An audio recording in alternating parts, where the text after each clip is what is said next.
Very good morning friends. आज की market update हो जाए। Today is 27th of May.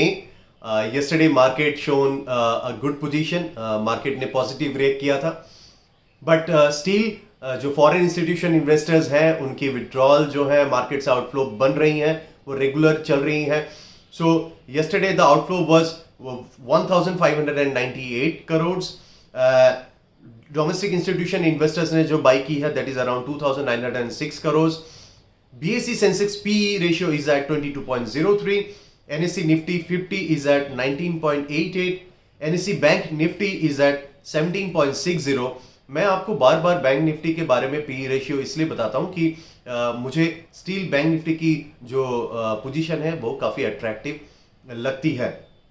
Indian Gsec is at 7.29%। Dollar पर अगर रुपीस को देखें पर dollar that is 77.58. Crude oil is at $114.57 per barrel. US market ने कल पॉजिटिव रिएक्ट किया है। US market is up by 1.61% to 2.68%। Dow Jones, Nasdaq और S&P 500 सारे ही अप थे। That's because of minutes of the meeting which has been declared on 3rd and 4th May। जो फेडरल रिजर्व की मीटिंग हुई थी जिसकी मिनट्स कल निकल के आई थी, जिसके बारे में हमने जिक्र किया था। So market taken it positively and they liked it. The clarity regarding rate hikes that's what market was looking for and now market are feeling which is not confirm अभी जो है that the US reserve it's policy rate hike will not go beyond 3%। This the reason US 10 years Gsec yield volatility जो है वो देखिएगा वो काफी कम हो गया है। लास्ट 3-4 दिनों में देखें तो वोलेटिलिटी जो है वो बिल्कुल नहीं है। So rate is around 2.75%। तो ये काफी अच्छी चीज है जो minutes of the meeting I है, जिसके कारण से मार्केट उस सारी चीजों को पॉजिटिवली ले रही है। US Q1 GDP was negative, but the spending of consumer is increasing in this quarter, and that's why the fear of recession is going out, which market is assuming, because markets are suggesting that jobless numbers जो है वो काफी कम हो रहे हैं और consumer spending again started very aggressively, so the fear of recession is going down, because अगर दोनों क्वार्टर्स में फर्स्ट क्वार्टर जो नॉर्मली क्या होती है कि अमेरिका या फॉरेन की जब देखेंगे उनकी जो ईयर काउंट होती है that is on a calendar year basis from January to December, but हमारी इकोनॉमी की जो होती हैं वो financial year basis from April to March. So दो क्वार्टर अगर रेगुलरली नेगेटिव रह जाती हैं GDP growth wise, so GDP growth अगर नेगेटिव रहती हैं तो एक चिंता के विषय हो जाती है कि रिसेशन के लिए। सो जो कि होपफुली अब वो कम हो जा रही है, क्योंकि अभी भी एक महीना बाकी है। जो कंजम्पशन स्टोरी है जो बढ़ रही है, स्पेंडिंग बढ़ रही है, जॉबलेस नंबर्स जो कम आ रहे हैं, that's a good news. So we need to see how things will develop. Some of this factors showing some relief in the market.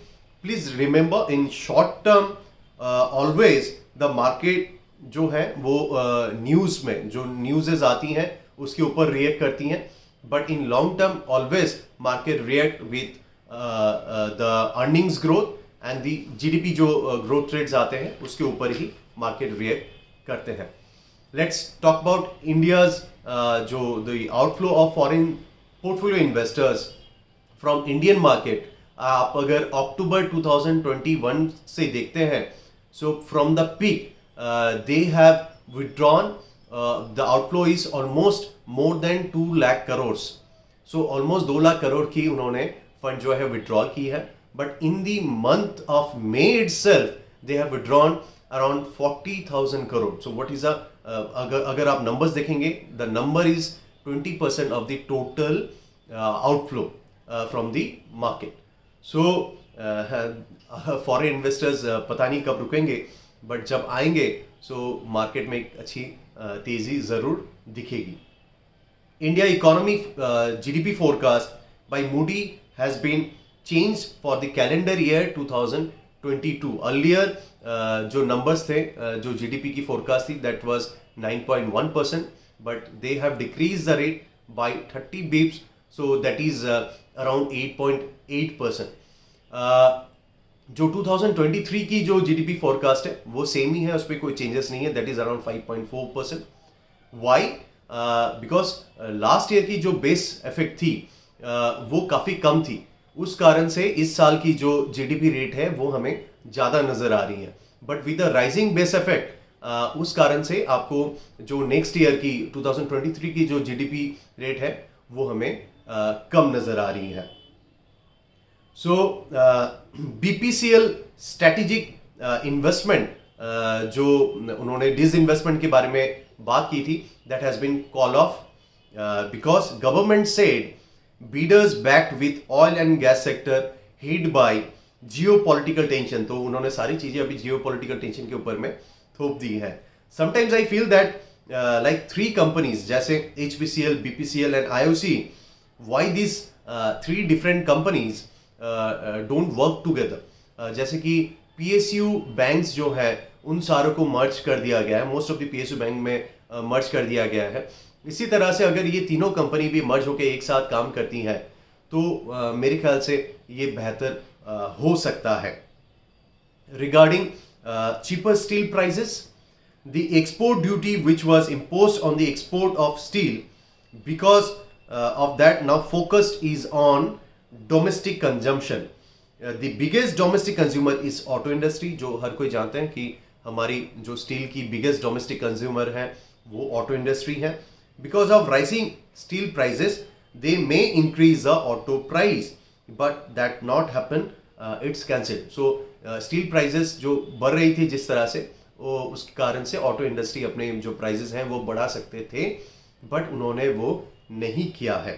So in this quarter, lot of bargaining and agreement will happen with steel product producers जो भी हैं. सो वो सारी चीज होने के बाद discussion में आएंगी कि क्या होने वाला है और किस तरह से होगा. बट उसकी जो भी होंगे उसके इम्पैक्ट होपफुली पॉजिटिव होंगे फॉर ऑटो इंडस्ट्री. ये थोड़ी बहुत तो स्टील इंडस्ट्रीज के लिए जो प्रोड्यूसर्स हैं उनके लिए नेगेटिव रहेंगी, but end of the day that's a good news for the consumer.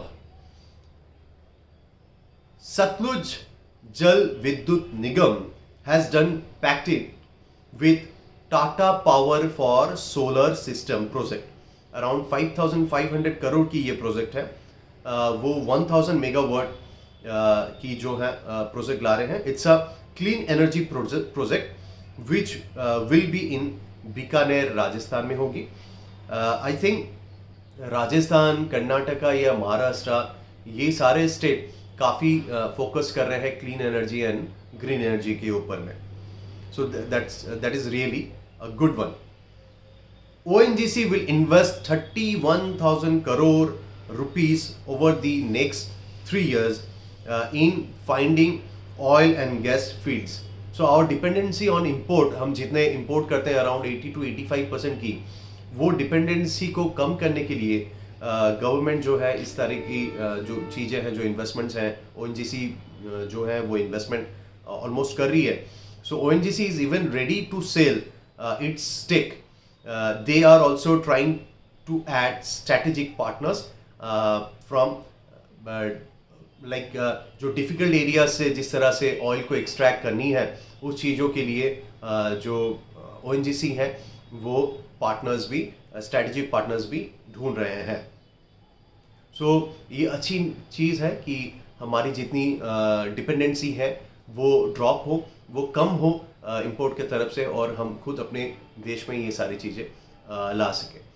So all together market जो है वो सुधर रहे हैं. आज अमेरिकन फॉरेन मार्केट अप था, तो आशा करते हैं इंडियन मार्केट भी पॉजिटिव रिएक्ट करे, बट नहीं मालूम 2 बजे के बाद या 2 बजे के समय फॉरेन इंस्टीट्यूशन इन्वेस्टर्स क्या करेंगे, विड्रॉल करेंगे, उनकी आउटफ्लो होगी, कैसी होगी, नहीं होगी. बट आने वाले दिनों में सारी चीज़ें नॉर्मल होते हुए दिख रही हैं, और आने वाले दिनों में सारी चीज़ें अच्छी भी होंगी. Short term pain is always there, but long term में हम लोग डेफिनेटली गेन करेंगे. Thank you so much. अगर आपको हमारी वीडियो एंड कंटेंट्स पसंद आए तो लाइक सब्सक्राइब जरूर कीजिएगा। Thank you.